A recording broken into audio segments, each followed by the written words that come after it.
Thank you guys for coming. This is our second lecture and our first day for our study lecture series. Today we have Imani Barbarin. Is it Barbarin? Barbarin.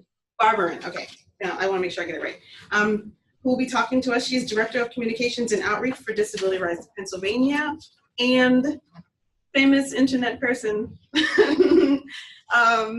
She has, I've posted her Twitter handle, Twitter name, which is her name, Imani_Barbarin. She's a graduate of Eastern University with a degree in creative writing and a minor in French from the Sorbonne. Imani writes from the perspective of a Black woman with cerebral palsy. She specializes in blogging, science fiction, and memoir. Okay, thank you. I'm going to hand it off. Hi, everybody. So, as she said, my name is Imani Barbarin. Actually, last year I just graduated with my master's degree in global communications from the American University of Paris as well. So I do a lot of disability advocacy online. I write a lot of articles about disability for Rewire, as well as through my own blog, crutchesandspice.com. I'm currently the Director of Communications for Disability Rights Pennsylvania. I was very lucky for that to happen. They recruited me from my Twitter feed, which was shocking because usually that only gets me in trouble. So so that's me, and I kind of wanted to talk to you about the importance of disabled people taking charge of their own narratives. So, as you've probably seen, there's a lot of backlash with disabled people, and the new movie, The Upside. Bryan Cranston took a role that was playing a disabled man, and a lot of disabled people disagree with that. Now, this is nothing new. It happened with The Shape of Water. It's happened time and time again. Able-bodied people taking roles, playing disabled characters without disabled people involved. I'm sorry, I think I lost you guys real quick. Your video cut out. But, yes, so... I closed the video so that it's just recording you. Okay, sorry. So a lot of roles are taken by able-bodied people. Disabled people are very upset with that, but this is nothing new. A lot of times what we find is that disabled people are infantilized and taken out of the narrative of disability. And able-bodied voices are projected as the authority over disability because they have a proximal relationship or they love somebody with a disability. Doesn't make any sense to me. You know, for any other demographic, just because you know somebody of a marginalized community, it doesn't mean that you are a part of it or have the right to speak for it. So I wrote an article about how ableism is kind of this mask for white supremacy. And getting into that a little bit, white supremacy, as I'm sure you're familiar with because Dr. Gibson is your professor. White supremacy is the exercise of a privilege that is based on your racial appearance. And that could happen a lot for other marginalized groups. There's this light-skin privilege as well. And so when we talk about marginalized groups within the disability community, we'll find that when we see representations in the media of disabled people, they're all white men or white women. You very rarely see disabled people of color. And that's kind of this idea of this crabs in the barrel theory, which is a lot of minorities, especially racial minorities, have this party line of saying that we're the same as anybody else, we just look different. And that can't be said when you think about the LGBTQ community or the disabled community, because we are different inherently. There's no more of that, this equals this. I'm disabled, I walk with crutches, I appear different, even beyond my racial implications. And so when we see representations of disability, Black films of color, films featuring different races very rarely feature disability either. Race science has been used to correlate, to pathologize essentially race as disability. So when we talk about different experiments being performed on racial groups in the early 1900s and 1800s, they did so to kind of find a reason why Black people are the way that they are. We try to wish away cultural aspects as diseases. And so when we talk about representation, there's a whole lot of nuance that goes on that we don't often talk about. Now, one of my favorite things to talk about as a disabled person and as a disabled Black person is the idea of what would happen if we get the opportunity to tell these stories. Right now, we're in this fight as a nation over healthcare, right? Healthcare is so important to the way we live our lives. What happens if we stop showing rich white men as disabled people? Think about it. If your idea is to make sure that everybody's health is covered, everybody has a right to access their health care, doesn't it fight against your argument to show somebody who's able to financially take care of themselves? Are you talking about the movie, especially? Yeah, especially. So it's not even just this movie. So The Upside is one movie where it's a rich white man. There is Me Before You, the exact same case. There's several that show that exact same character trope, which isn't really helpful. But what we know from statistics is that Black, Indigenous, and people of color are the most likely to develop disability as they age because of medicalized racism, which is where for the problems that start off as non-serious or non-life-threatening develop because disabled people of color aren't believed when they're less serious. So we see a lot of diseases develop over time in these communities. And it doesn't matter what income level you're at. This can happen to you. It happened to Serena Williams. She basically had to order her own CAT scan and found a clot in her lung while she was giving birth to her daughter. So when we have to really make sure that when we talk about disability narratives, it's not just white people. Now, Valissa Thompson, I don't know if you've talked about her. Not yet, no. Okay. So she does work with Ramp Your Voice, and she started the hashtag #DisabilityTooWhite to talk about this exact problem. It's a lot more widespread than a lot of people think. Especially with the opioid crisis going on, disability representations affect our daily life. So if you only see a subset of people that are disabled, you're going to run into a lot of problems on a day-to-day basis. You know, getting the care you need. A lot of times disabled people of color don't get the medication they need because they're seen as drug pushers or people that are trying to get one over on the system. They don't get the education they need because disability IEPs allow you to get more time on tests, and they think we're cheaters. So it affects our daily lives. And it's really important that we have diverse disabled voices at the helm in order to do away with these systems and start talking about stories that actually matter. If you guys have any questions for me, I would love to do one more question and answer. Okay. Session. That's okay. All right, questions.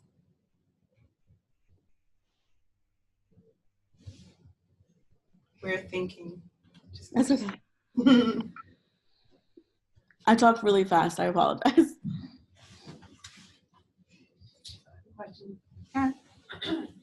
Hi, Imani, thanks for being here. I'm wondering if you talked about images of people, disabled people in movies and the media has anybody looked at, or do you know if anybody's looked at images of disabled people of color in like picture books, books for children? I know that there's some people that do that work. I do believe maybe the Harriet Tubman Collective might be able to better answer that question. I rarely hear about it at all. It rarely comes across my feed. Sorry, I was just thinking about the earlier that kids begin to see images of themselves in books, that early media would be important. I agree with you. That makes total sense to me. However, I really don't see a lot of discourse happening around children's books. It's usually adult literature. One of the things that we find is that disabled people are infantilized. And so when we talk about disability representation, it usually leans on the side of more adult representations because we're already seen as children.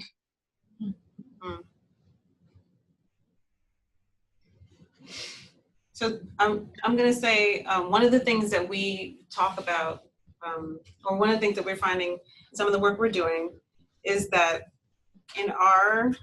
in librarianship, and that's either profession, a lot of times things that are designed for, well, there are no things designed for disabled adults. There are things designed for children, and they kind of extend them into adulthood, right? So a lot of times people who are responsible for services for people with disabilities in libraries, as it's phrased, are children's librarians.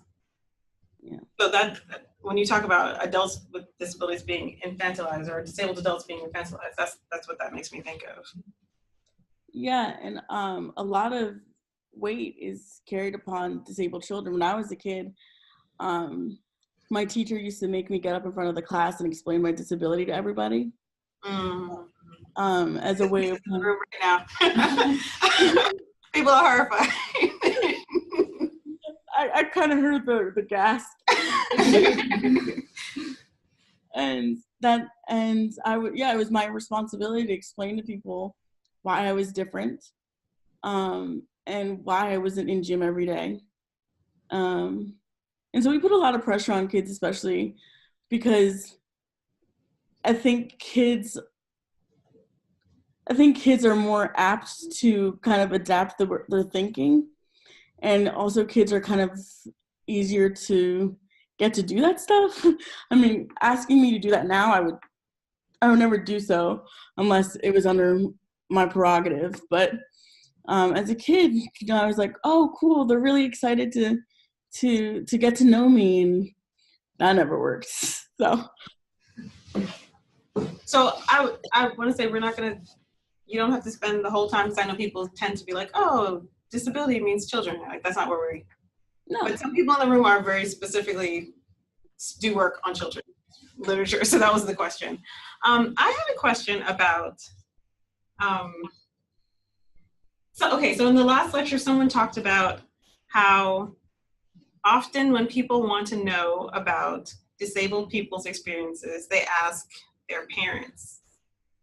And I think you had written something about that. That was in the first reading that I signed you all, right? Mm-hmm. Her other, your piece, which one was that? It was the one where she talks about They've had to read several of your blog posts.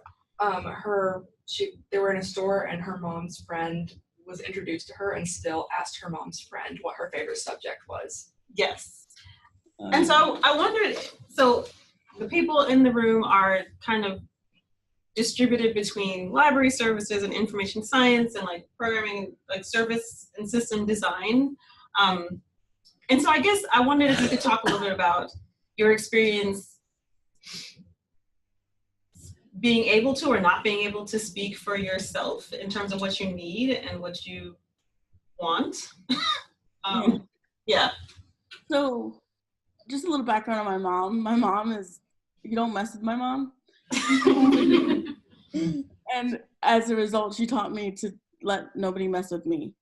And so I still come across people when I'm with her or my father that'll speak directly to my dad or directly to, directly to whoever's next to me. And I'm kind of like, you're talking to me. And it just happened the other day. I was at the doctor's office, and usually I advise disabled people, if they're nervous about going to the doctor, to bring somebody that respects your voice to come with you. And the doctor was wrapping up, they were giving me my orders, and they started handing my mom all my papers, like, well, you'll need to do this, saying to my mom, you'll need to do this, you'll need to take this medication, you'll need to get this prescription. And I just said, I'm right here. And she was kind of taken aback that, I had said that at all.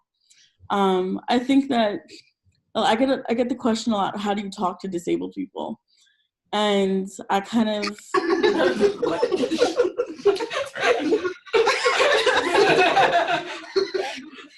I get it shockingly a lot, at least once a month. But it's just like this story of, the American melting pot, so to speak. You walk up to any one person in this country and you have no assurance that they speak English, and that's okay. So if you walk up to somebody and they speak Spanish, you kind of adjust the way you speak, right? You look up some things to make sure that you're saying the right phrases. If you speak French to somebody, say, je voudrais aider avec toi. You would speak French. So it's just like with a disabled person. If you come up to somebody and you realize that they can't hear you, you figure out a different way to communicate. But you always come into the interaction of speaking to them like they're a person. Mm-hmm. And that's basically the bottom line. A disabled person may not appear that they're listening, but we hear everything. And a lot of times we hear more than able-bodied people because we're usually on the sidelines where people have decided to leave us. So just adjust as you're going through, figure out different ways to communicate, but there's always going to be somebody that wants to exercise their voice.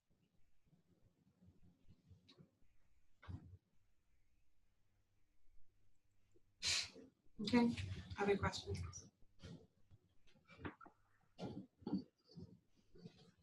We have thoughtful looks. People need a second. Okay. I don't mind. Thoughtful questions beat other questions any other day.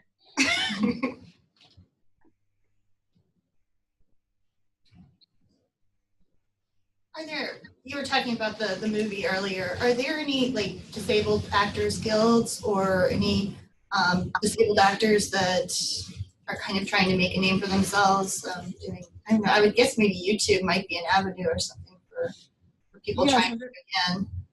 Yeah, there are several. There's Maysoon Zaid. She did a very popular TED Talk. She's actually the most watched TED Talk in the country. She's a Palestinian American woman with cerebral palsy. And she's actually, I think, signed a deal with NBC to start her own show. There's also Dominic Evans, who's a director. I believe they live out of LA. They've been working on several films over the last few years and are actually trying to fundraise to finish their last one. There's Ajani Murray. I have trouble pronouncing his first name. Ajani Murray. He's an African-American actor who's been seen on Speechless. He was on Drunk History about the disability rights movement and how it was aided by the Black Panthers, which is really cool.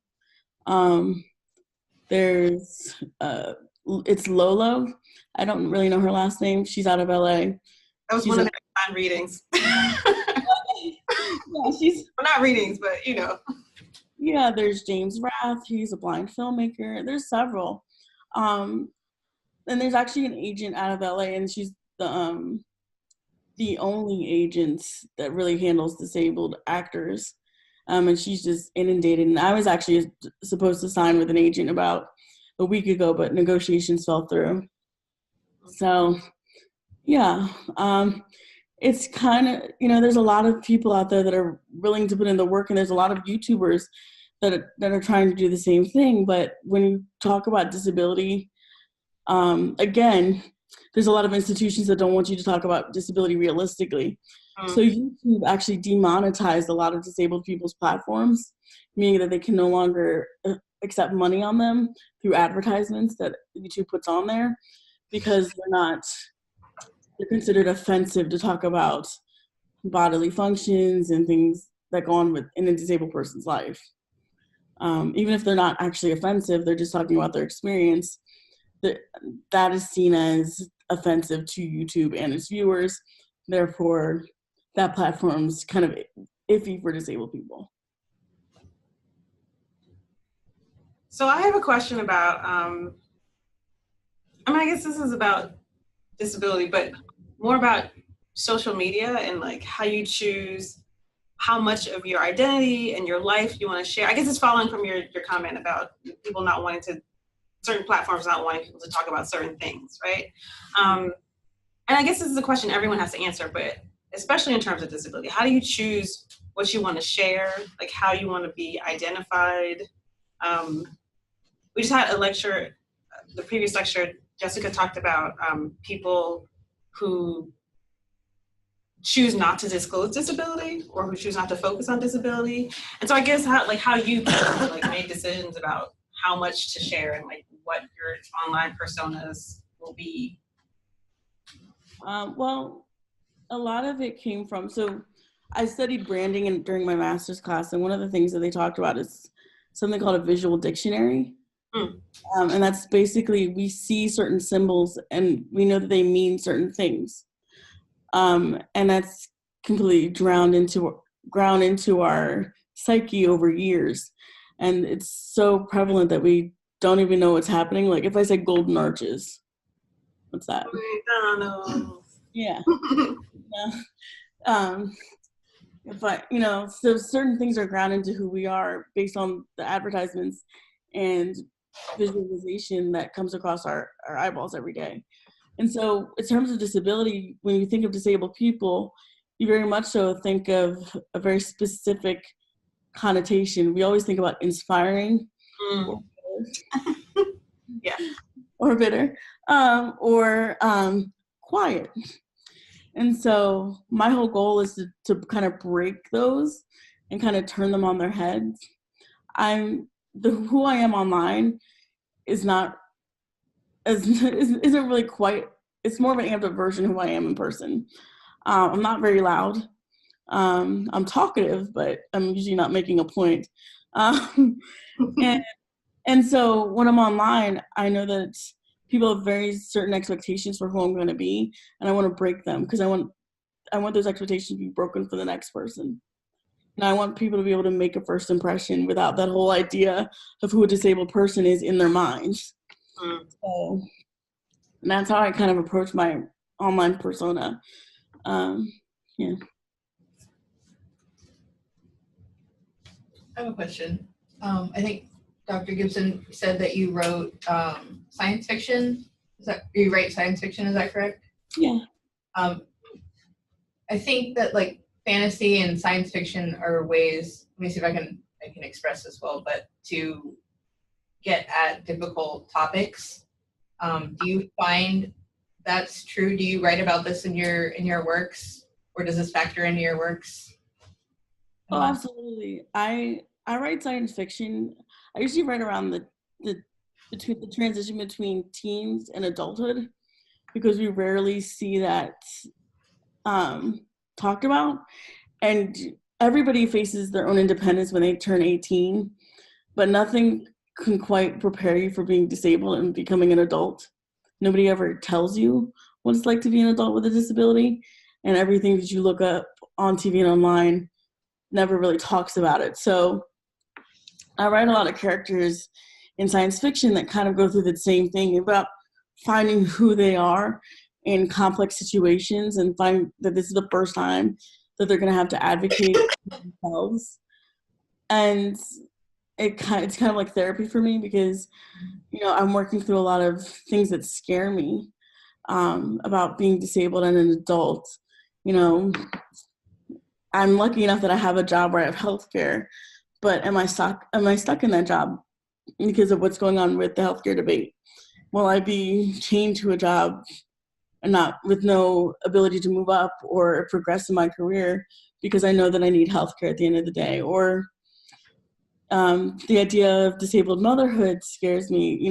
One day I want to have kids, far in the future. But you hear horror stories about disabled mothers who are met in their hospital room by Child Protective Services simply because they're a disabled mother who gave birth. And so my character, one of my main characters, is a young teen who has special powers, of course, and she gives birth to a child in her while she's in her teens, and the child is taken from her, and it's all about her trying to get the child back and prove that she can actually take care of this child in this world that doesn't want them to be together. So, yeah. Question?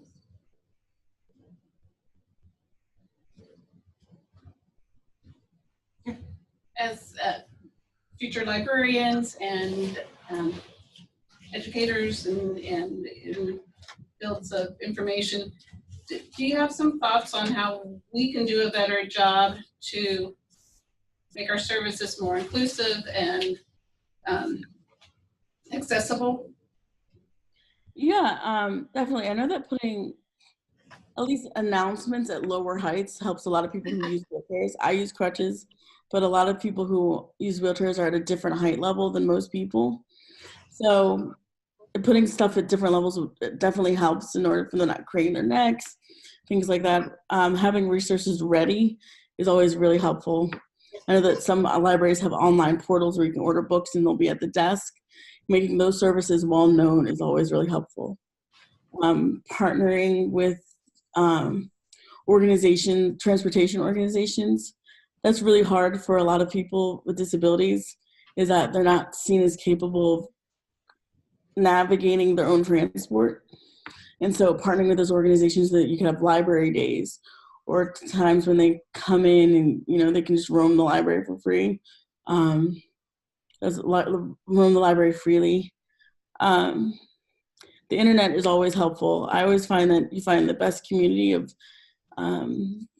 disabled people online rather than in person, because we're all trying to keep our heads down and not be seen as a group or a school trip or something of disabled people in the same room. And hopefully that'll change. We'll be more comfortable. But yeah, so resources that are readily available, resources that are eye level for wheelchair users and people with smaller stature. Introducing yourselves. I know it's a small thing, but just introducing yourself to a disabled person, making yourself available and saying that I'll help you get resources if you need them. That's such a small thing, but it makes such a difference, because if I'm nervous about going to the library or nervous about being in a public space, knowing somebody can help me makes the difference. And knowing somebody that'll help me, but also will take what I need seriously, that's always helpful as well. Thank you. Yes. So in terms of infantilization and disabled people being taken out of the narrative of disability, I think in the paper that we read, you used the phrase proximity to disabled bodies as a descriptor for people who are assumed to have expertise rather than actual disabled people. As a child, did this ever include other children, like siblings or friends? And if so, were they being asked about you by other children or adults as well? I have a younger brother. As a kid, I was always very loud myself, so people usually can't see me. But I do remember a couple of occasions where other kids would be like, "Is that your sister?" And she can't play with us. And my brother would be like, "I don't care about her. What are you talking about?" Or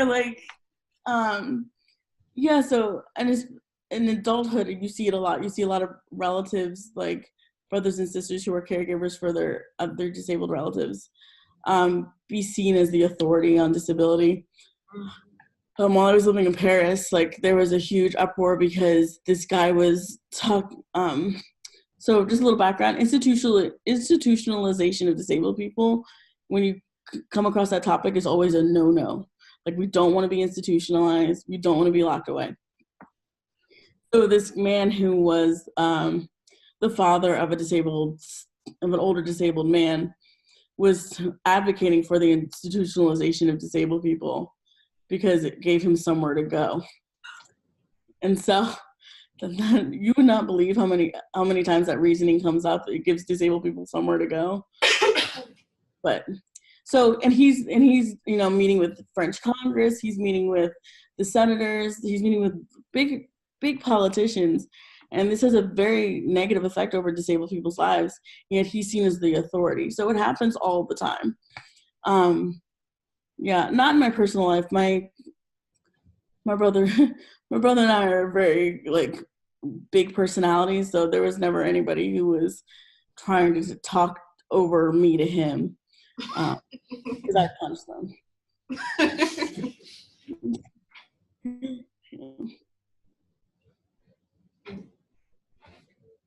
Any other questions?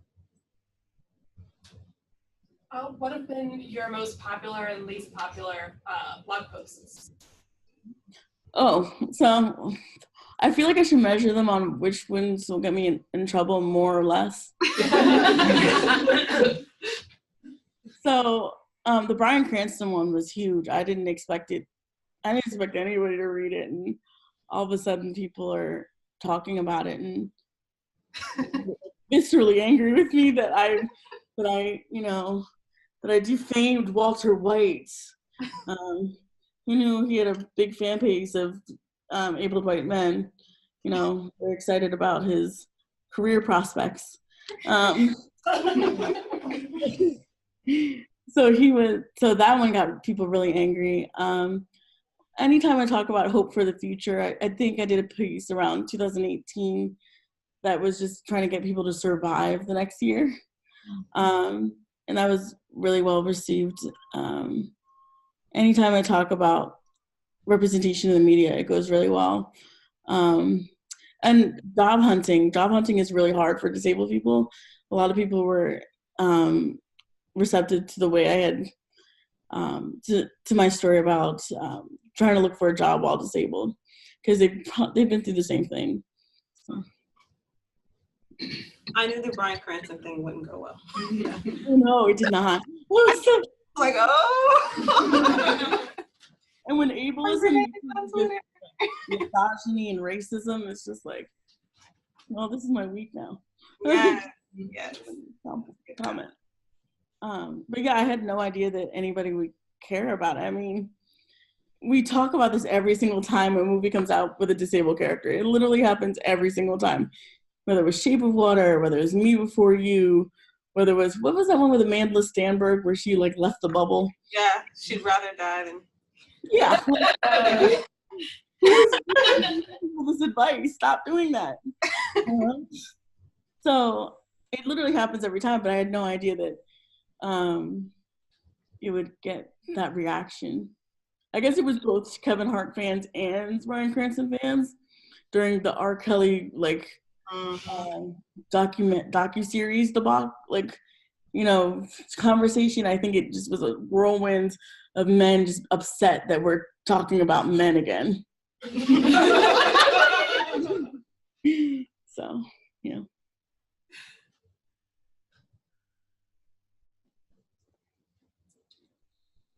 You talked about the job search and the challenges. Could you expand on that a little bit, what you found? Oh, I have so many stories. I graduated in May, and I had actually started looking for a job both stateside and in Europe from January. I literally sent out 15 applications for a job every single day. And I kept disclosing that I was disabled on the equal opportunity forms, right? That's what you're supposed to do. You're supposed to tell the truth. Silly me.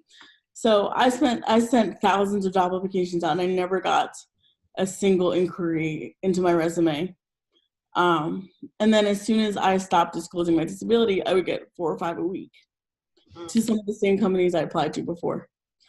And so that's always really disheartening, because you see all of these pleas from disabled people saying, disabled people are out of the box thinkers, so hire us. Or disabled people make unexpected treasure troves of information for disabled people, for able companies to hire them. And yet the unemployment rate of disabled people is still double that of able-bodied people. And those statistics are taken from people who are still actively looking. So I constantly would go into job interviews, and people and you're not legally allowed to ask me about my disability at all.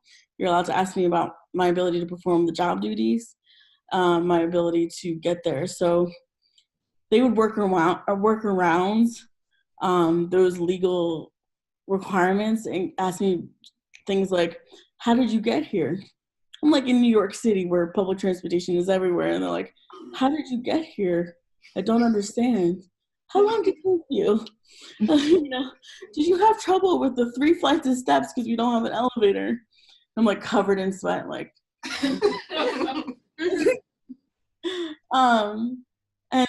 I know people would call me and hear me over the phone and be really excited about my resume, and I would show up and you could see their face fall immediately as they saw me. I've had people say that I was really close to getting hired, and I would usually go in with like a mini strategic plan as to what I would do through their communications, and they would take my ideas, run with them, and then not hire me. The most annoying one though, which I was really pissed about, was there was this one man who found me, and he was working for a chiropractic firm or like an association of them. And I had told him what I could do for them and what I was excited about. And I was like, even if you don't hire me, I can do this work for you as a consultant. And he was like, yeah, we'll do that. And so I sent an invoice, I sent like the projections of what I wanted to do, and he never contacted me back after that. But he friended me on Facebook. And like for months on end, I kept getting page follow requests for all his new businesses that he would cycle through. So like as he's not contacting me, he's asking me to like his new chiropractic page. That took a level of gall that I'd never seen before.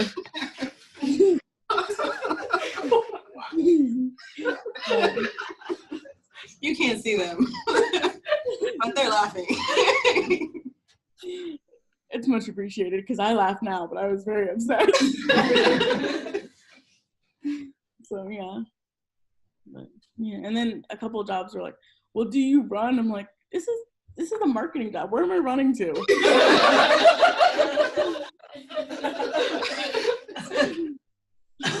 So this is a fairly common thing though in like librarianship. Mm-hmm. A complaint I hear a lot from people is that the job ads almost uniformly ask you to be able to lift 50 pounds, even though there's no lifting involved. Like, can you lift? And there's other things like being able to walk a certain like amount of time during the day, even though these jobs don't require anything, right? So it's something to think about in terms of workplace requirements. Just to get anecdotes, we've had students with disabilities graduate without defined jobs. Just like Imani's saying, they disclosed because legally they're supposed to, and then they haven't been called back to jobs.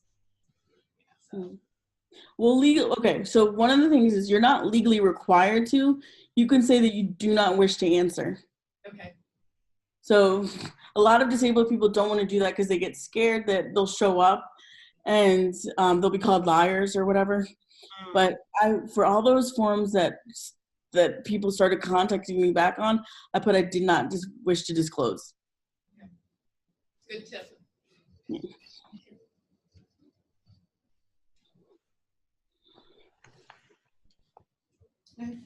I'm not sure how to word this exactly, but how, from your time in France, how are the systems different there? How are they better or worse? Just what the differences are. So, our systems leads to our culture. Mm-hmm. And so the system is night and day to what we have in the United States. France, I lived in Paris. I lived in about 10 blocks from the Eiffel Tower. I lived in the heart of the city. And it's the most inaccessible part of the country. Mm-hmm. Essentially, there were sidewalks, all the sidewalks lilt to the side for drainage, but it meant like I was walking sideways all the time and like trying to keep my balance. But the system itself, healthcare was taken care of.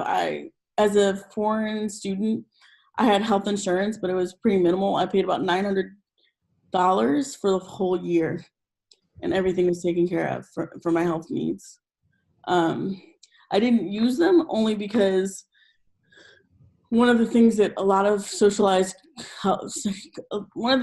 countries with socialized healthcare does is they prohibit disabled people from immigrating to their country. Canada actually just repealed that regulation just last year.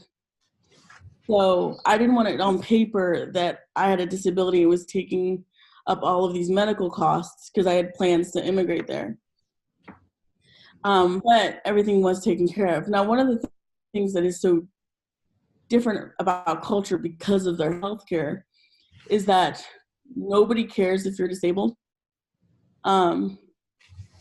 Like I think the entire time I was there, I saw like 5 disabled people in the city of Paris, the entire time I was there. And there's this sense that able-bodied people in France don't want to deal with it because they already have healthcare. It's like, why are we talking about these social issues with disability if you guys have healthcare? What more could you want? And so there was a lot of pushback because there's a lot of disability rights advocates in France rightfully saying, we don't have the voice in government. We don't have a voice in local issues, and yet you're making rules for us that will exclude us. Case in point, there was a regulation saying that all new housing in Paris had to be handicap accessible, at least 10% handicap accessible. So that means accommodations, hotels, things like that. And disability rights advocates or disability approximate advocates actually got that regulation repealed, saying it wasn't necessary. And disabled people are like, are you serious? I can barely get my wheelchair into a restaurant. I can't leave my home, essentially.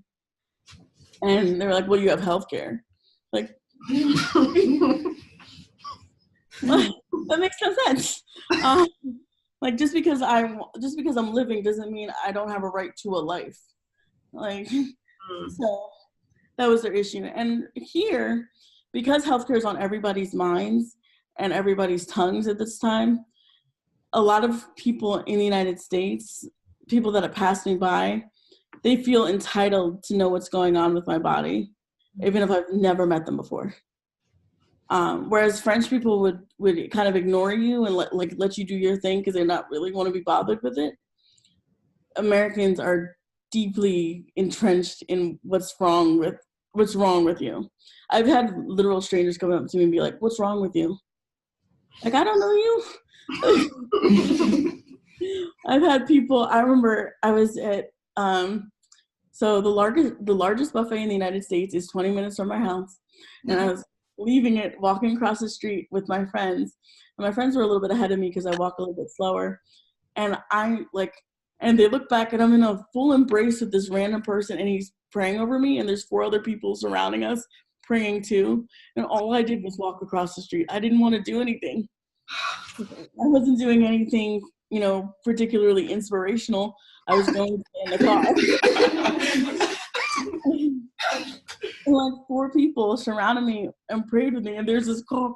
The funny part was there's this car like trying to get across. He just like stopped in front of us, like with a bumper, like about a foot away from us, like waiting for us to finish praying. So it was like,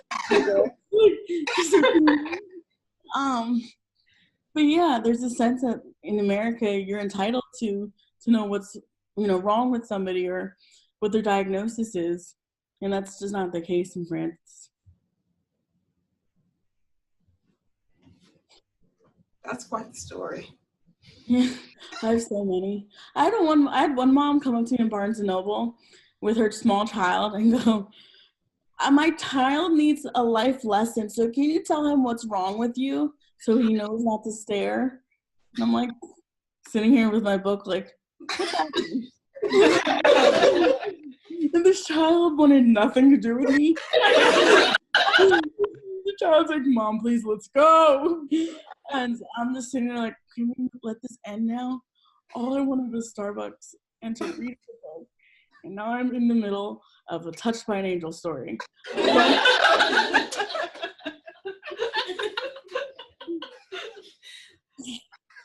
yeah, it happens all the time though.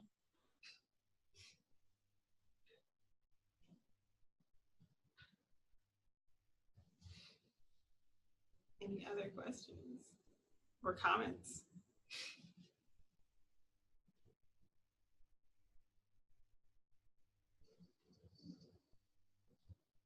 Okay, well, I'm gonna give it, as I slowly say thank you, I'm gonna give it, I'm gonna give people maybe another few seconds to come up with any other questions. Oh, that's fair.